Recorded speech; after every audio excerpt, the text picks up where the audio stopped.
প্রিয় দর্শক, আসসালামু আলাইকুম। কেমন আছেন আপনারা? তো আশা করি আলহামদুলিল্লাহ ভালো আছেন। আমি আল্লাহর রহমতে ভালো আছি। তো আমি আজকে নতুন আরেকটি রেসিপি নিয়ে হাজির হলাম আপনাদের সামনে। আর এটা আমি রান্না করেছি লাউ দিয়ে আর ঝাটকা মাছ দিয়ে। তো চলুন কিভাবে লাউ দিয়ে ঝাটকা মাছটা আমি রান্না করেছি তা দেখার জন্য। তো আমি প্রথমে কিন্তু লাউটাকে ছিলে নিয়েছি এভাবে।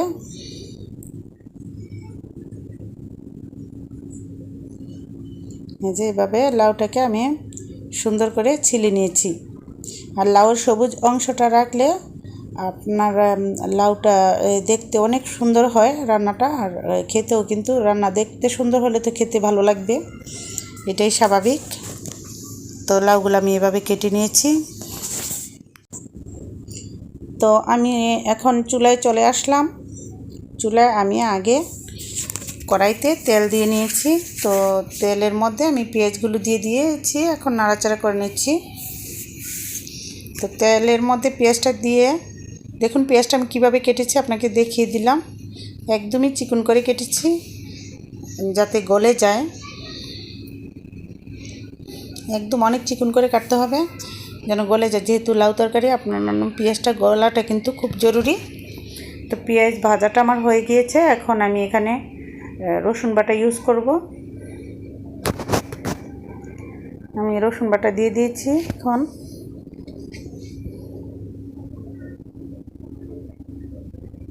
তো রসুন বাটাটা দিয়ে কিন্তু আপনি ভালো করে নেড়ে চেড়ে নিতে হবে। আমি ভালো করে নেড়ে চেড়ে নিলাম। তো এখন একটু দিয়ে দিলাম অল্প মরিচের গুঁড়ো, অল্প হলুদের গুঁড়ো, কারণ এইসব তরকারিতে কিন্তু অতটা মশলা চলে না। আর দিয়ে দিলাম একটু পানি।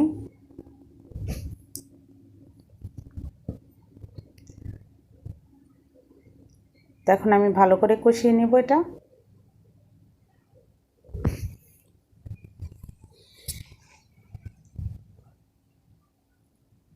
কষানো হয়ে এসেছে, অনেকটাই কষানো হয়ে গেছে। আর মাছগুলো কিন্তু আমি ভাজিনি ভিউয়ার্স, হয়তো আপনারা লক্ষ্য করেছেন। এই যে আমি এখন অল্প পানি দিয়ে দিলাম। এই পানিটা দেওয়ার পরে চুলাটা দেখুন বলক আসছে। আমি এখন মাছগুলো দিয়ে দিব এখানে। মাছগুলো কিন্তু সম্পূর্ণ কাঁচা দিয়েছি আমি, কারণ আপনি যদি ঝাটকা মাছ অনেকেই কী করে ভেজে রান্না করেন, ভেজে রান্না করলে কিন্তু ঝাটকা মাছটা খাওয়া যায় না, আর হ্যাঁ অতটা ভালোও লাগে না। আর ঝাটকা মাছটা সবসময় কাঁচা রান্না করতে হয়। কাঁচা রান্না করলে মাছটার ফ্লেভারটাও ভালো আসে, আর খেতেও নরম থাকে, ভাল লাগে খেতে, খেতে পারে, বাচ্চারাও খেতে পারে। আর যদি ভিউয়ার্স আপনি ভেজে দেন তাহলে কিন্তু এটা শক্ত হয়ে যাবে আর খেতে ভাল লাগবে না। কাঁটাগুলো আপনার দাঁতে অথবা জিভায় এরকম কাঁটা লাগবে, তো আপনার খেতে ভাল লাগবে না। তো এই জন্য আমি কিন্তু কাঁচা এটা এভাবে দিয়ে দিয়েছি। এখন আমি একটু ঢেকে এটা সিদ্ধ হওয়া পর্যন্ত অপেক্ষা করব। মাছ সিদ্ধ হতে তো সময় লাগে না। তো দেখি, হ্যাঁ মাছটা কিন্তু ভিউয়ার্স অনেকটা হয়ে এসেছে। তো আমি এখন এগুলোকে উঠিয়ে নিচ্ছি, একটা একটা করে উঠিয়ে তারপরে আমি এখানে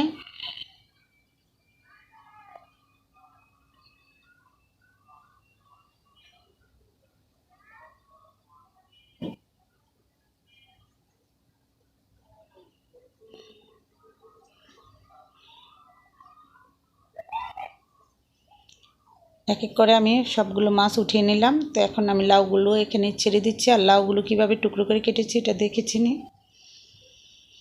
তো লাউটাকে দিয়ে আমি ভালো করে নেড়ে চেড়ে নিচ্ছি। নেড়ে চেড়ে অল্প একটু পানি দিয়ে দিব সামান্য, লাউ তরকারিটা কষানোর জন্য।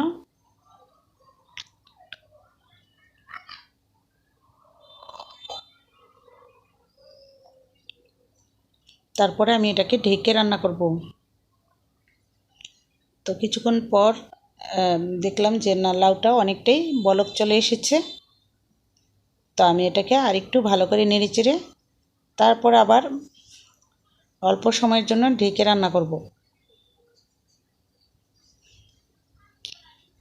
তো এখন পানিটা কিন্তু শুকিয়ে গিয়েছে ভিউয়ার্স। তো আমি যদি আরও পানি শুকাতে যাই তাহলে কিন্তু আমার তরকারি কালারটা নষ্ট হয়ে যাবে। তো আমি এখন পানি দিয়ে দিব এটাতে আন্দাজ করে। আর লাউ তরকারি তো, লাউ তো সিদ্ধ হতে সময় লাগে না, তো পানিটা কিন্তু অত বেশিও দেওয়া যাবে না।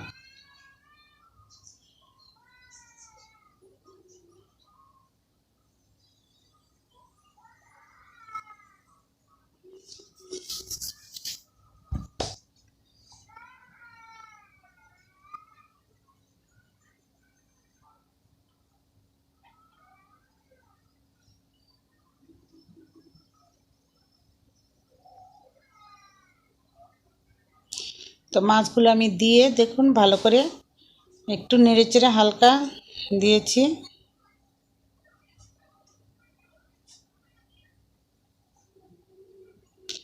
আর এখন দেখলাম যে লাউটা সিদ্ধ হয়ে গেছে, তো আমি কাঁচামরিচগুলো দিয়ে দিলাম।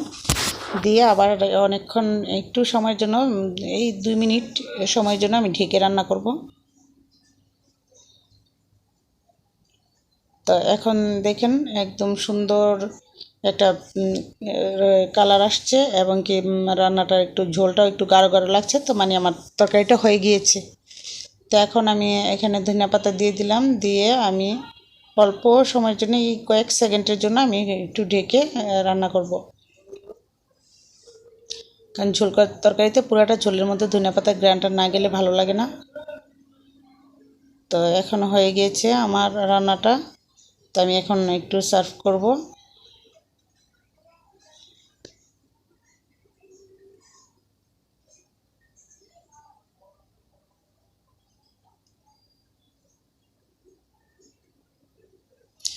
তো এই যে দেখুন রান্নাটা কতটা সুন্দর কালার আসছে, দেখতে কিন্তু খুব লাগছে, খুব মানে টেস্টি হয়েছে। আপনারা দেখলে বুঝতে পারবেন, বাসা রান্না করলে বুঝবেন যে আসলে অনেক মজাভাবে রান্না। তো ভালো থাকবেন, আল্লাহ হাফেজ, আসসালামু আলাইকুম।